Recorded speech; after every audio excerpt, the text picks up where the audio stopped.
Last video में हमने Lamarckism and speciation वाला पार्ट देखा था from the lesson heredity and evolution 10th standard lesson number 1 heredity and evolution topic today's topic is human evolution.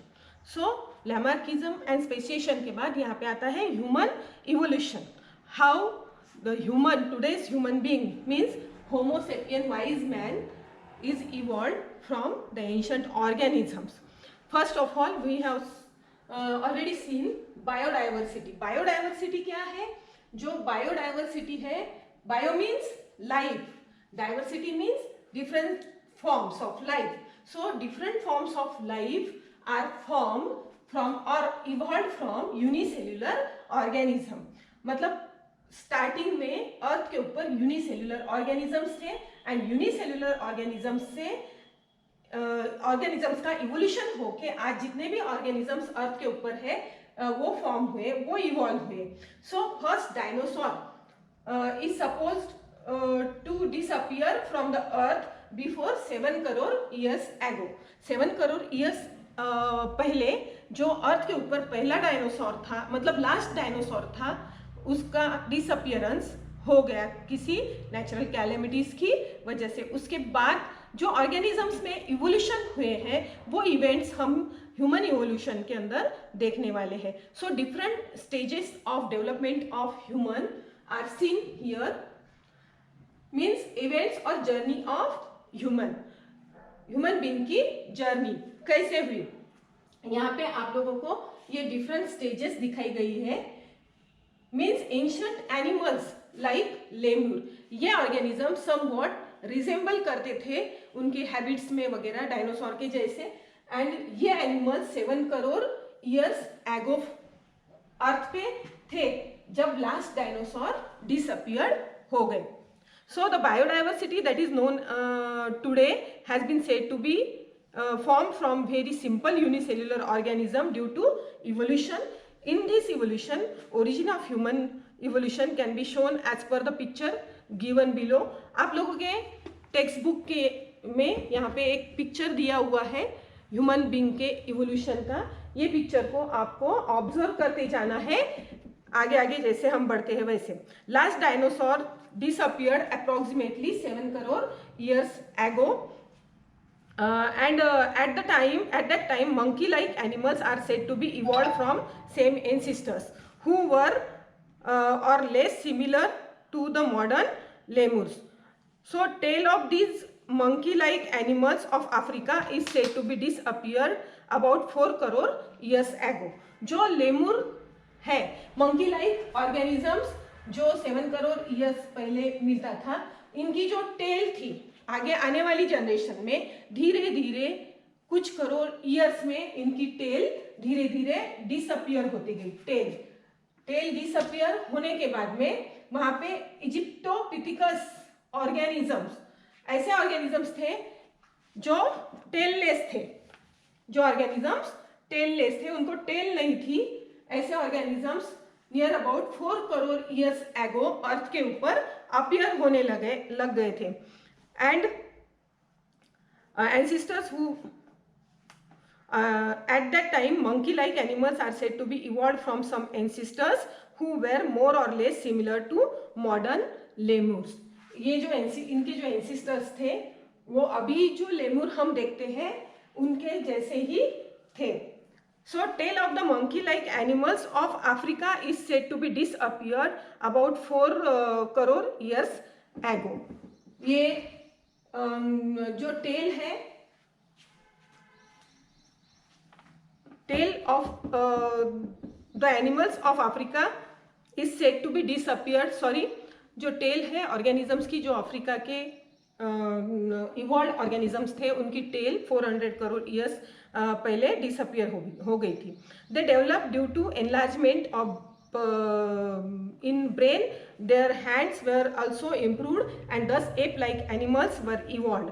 यहाँ पे आगे की डायग्राम में तुम लोग देखेंगे कि ये जो ड्रायोपिथिकस एनिमल आपको दिखाई देता है वो उनके हाथ धीरे धीरे उठने लग गए, उनके हाथ वो वर्क के लिए यूज करने लग गए थे। सो ये remaining ape like animals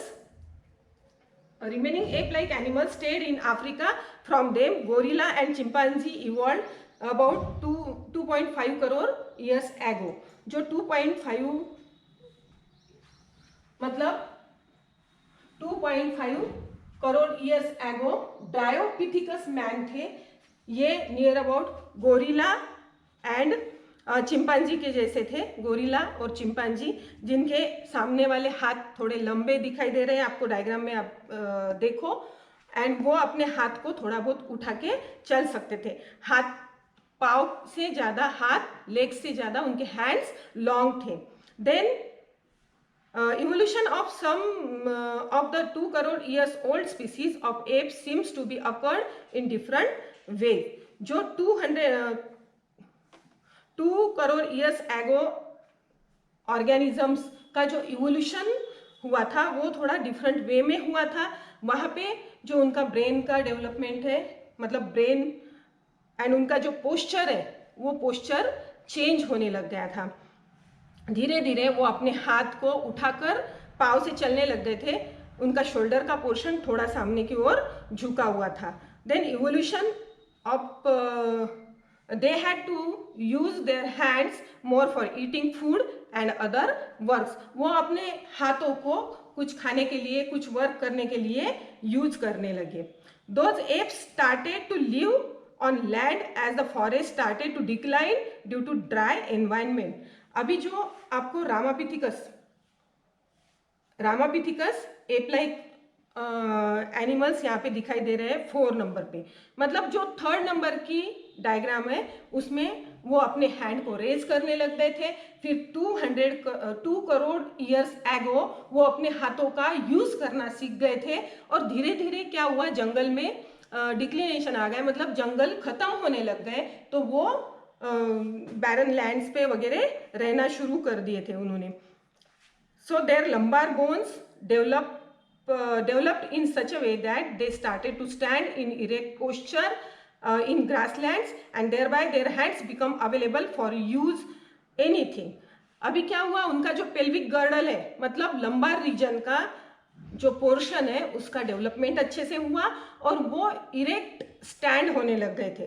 erect stand होने की वजह से वो अपने बॉडी के पूरे पोर्शन को इजीली यूज कर सकते थे, मतलब हाथ, अपने पाँव चलने के लिए और अपने हैंड्स का यूज करने लग गए थे। सो उनका पोस्चर सीधा हो गया था। These first human-like animals with erect posture which were using their hands have evolved about 2 crore years ago. ऐसा इरेक्ट पोस्चर, जो ह्यूमन बींग का पोस्चर है, इरेक्ट पोस्चर वाले ऑर्गेनिज्म और मैन जो डेवलप हुए वो 2 करोड़ ईयर्स एगो डेवलप हुए। First record of human like animal is with us in the form of Ramapithecus app from east Africa and India. ये जो रामापिथिकस एप है, इनका जो फर्स्ट रिकॉर्ड है, मतलब ये ह्यूमन लाइक ऑर्गेनिजम्स थे। ह्यूमन लाइक ऑर्गेनिज्म का फर्स्ट रिकॉर्ड, मतलब ह्यूमन लाइक ऑर्गेनिजम्स का फर्स्ट एग्जांपल जो इंडिया और अफ्रीका में पाए गए। Then afterwards this ape grown up in size and become more intelligent and thus the ape of South Africa evolve about 40 lakh years ago. Before 40 lakh years ago ये Australopithecus organism ये थोड़े intelligent थे and south Africa में इनका evolution पाया गया first time. Then the morphology of this human like animals started to appear like to be member of the genus Homo. इनकी morphological जो स्ट्रक्चर है धीरे धीरे बदलने लग गया। मॉर्फोलॉजिकल मतलब एक्सटर्नल अपीयरेंस, एंड वो अभी जो होमोसेपियंस है, मतलब हम ह्यूमन बींग, हमारे जैसे दिखने वाले थोड़े थोड़े ऑर्गेनिजम्स का फर्स्ट इवोल्यूशन हुआ 40 लाख ईयर्स एगो। एंड जो स्किल्ड ह्यूमन बींग, अभी यहाँ से क्या हुआ, उनकी ब्रेन की डेवलपमेंट धीरे धीरे स्टार्ट हो गई। ब्रेन की डेवलपमेंट धीरे धीरे स्टार्ट हो गई तो उनके अंदर स्किल्स डेवलप हो गई। ब्रेन की डेवलपमेंट की वजह से उनको क्या करना है, क्या नहीं करना है, क्या कर सकते हैं, ये सब थिंकिंग पावर उनका इंक्रीज हो गया। और थिंकिंग पावर इंक्रीज होने की वजह से स्किल्ड ह्यूमन बीइंग का डेवलपमेंट 20 लाख ईयर्स एगो हो गया। मतलब ह्यूमन बीइंग के पास स्किल डेवलप हो गई। इसके बाद में अबाउट 15 लाख ईयर्स एगो human walking with erect posture was evolve. अभी तक जितने भी आप डायग्राम देख सकते हो, जितने भी ह्यूमन बींग्स या जितने भी एप लाइक ऑर्गेनिजम्स यहाँ पे दिखते हैं from the age 7 crore years ago to यहाँ तक जितने भी जो ऑर्गेनिजम्स यहाँ पे जो दिख रहे हैं उनका पोस्चर कंप्लीट इरेक्ट नहीं था। थोड़ा उनका शोल्डर वाला पोर्शन आगे बढ़ा था, उनका ब्रेन का साइज बहुत बड़ा था एंड पोस्चर भी इरेक्ट नहीं था। लेकिन 15 lakh years ago human walking with erect posture was evolved and it may have existed in China and Indonesia of Asian continent. 15 lakh years ago man with erect posture was evolved in China and Indonesia of Asian continent. Asian continents में ये वाले human beings का evolution देखा गया। Evolution of upright man continued in the direction of developing its brain for the period of about 1 lakh years and meanwhile it discovered the fire. यहाँ पे क्या हुआ, स्किल्ड ब्रेन का फॉर्मेशन जो होने लग गया 1 lakh crore years 1 lakh years ago जो ऑर्गेनिज्म था उनके पास ब्रेन का अच्छे से डेवलपमेंट हुआ। उसकी वजह से उन्होंने न्यू कुछ इन्वेंशंस किए हैं। ऐसे टाइम में उन्होंने फायर का इन्वेंशन किया, फायर को ढूंढ के निकाला। So they discovered fire. Brain of 50,000 years old man had been sufficiently evolved to the extent that it could be considered as a member of class wise man। जो निंडेंथ्रल man है, यहाँ पे brain का evolution शुरू हो गया था। Brain का इवोल्यूशन होते होते मतलब नियर अबाउट 1 लाख ईयर्स एगो मैन, स्किल्ड मैन अच्छे से डेवलप हो गया और उनकी सोच बढ़ गई एंड धीरे धीरे बिफोर 50,000 ईयर्स एगो जो ऑर्गेनिज्म का डेवलपमेंट हुआ वो ऑर्गेनिज्म को, वो ह्यूमन बीइंग को हम होमो सेपियंस बोल सकते हैं। होमो सेपियंस मतलब वाइज मैन, यहाँ पे लिखा हुआ है मैंने, होमो सेपियंस मतलब वाइज मैन, एक वाइज मैन के जैसे उनकी एक्टिविटीज हो गई। So Neanderthal man can be considered as the first example of wise man.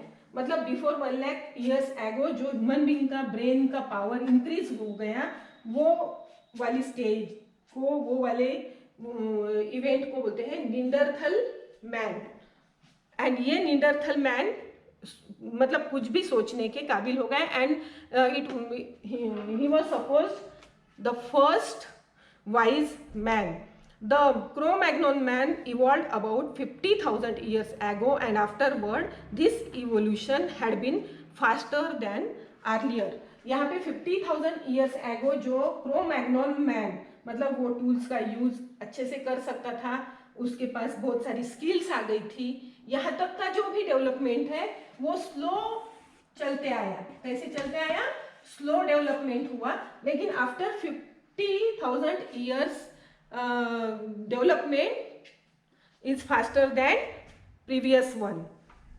यहाँ से डेवलपमेंट अच्छे से होने लग गई। About 10,000 years ago wise man started to practice the agriculture. 10,000 मतलब 10,000 years ago wise man agriculture की प्रैक्टिस करने लग गए, क्योंकि उनको समझ में आया है कि कुछ अगर प्लांट्स को या कुछ सीड्स को हमने सो किया तो उसमें प्लांट आके हमको कुछ यूजफुल थिंग्स वो देते हैं। It started to rear the cattle herds and established the cities. वो पशुपालन का व्यवसाय भी करने लगे एंड धीरे धीरे एक जगह पे कॉलोनीज बना के रहते रहते उन्होंने सिटीज का एस्टेब्लिशमेंट स्टार्ट कर दिया।